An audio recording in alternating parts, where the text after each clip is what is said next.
pleasures. Often Kathy would long for Barry's arms around her, or his lips on hers.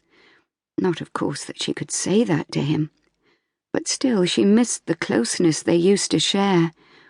She knew he wanted no more children till he got a job, but still.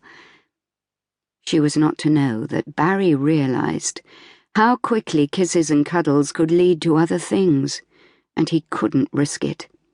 If it wasn't for his in-laws helping, the 2 children he had would go to bed time and enough with empty bellies.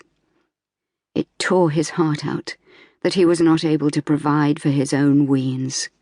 God forbid he would bring another into the world to the same fate. Lizzie and Danny were the only ones Barry could be natural with.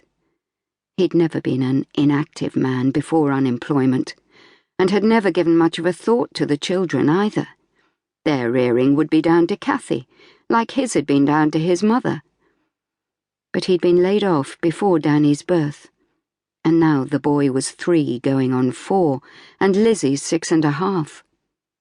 At first, like many others, Barry had gone to meetings, listened to rallying calls, and taken part in marches and demonstrations, but all to no avail.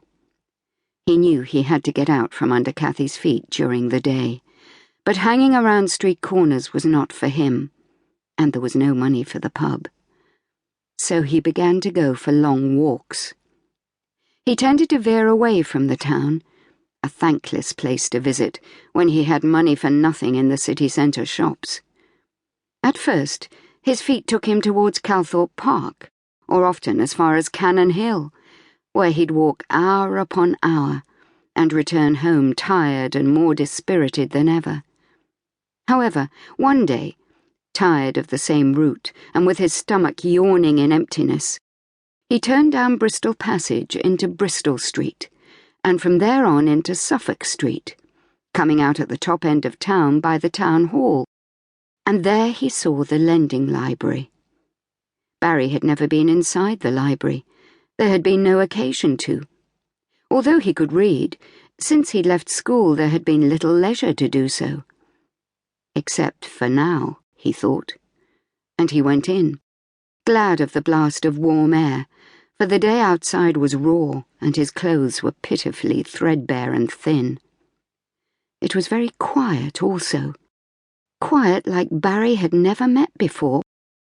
He'd grown up in a small back-to-back house, first among a clutch of brothers, and then with a family of his own, where noise was part of life, and everyone knew everyone else's business.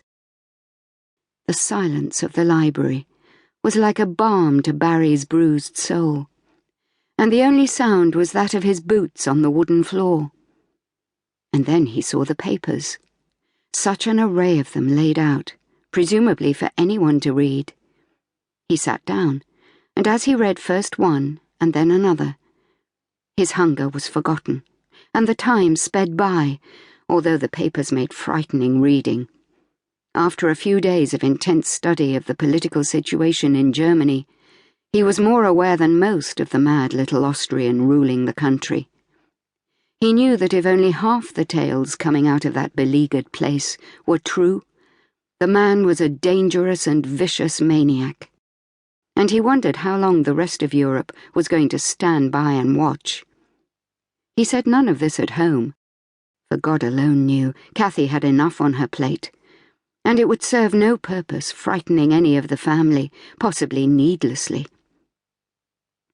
He progressed from the papers to books to fill the long winter evenings, and was choosing some one day when his eyes alighted on the children's section of the library.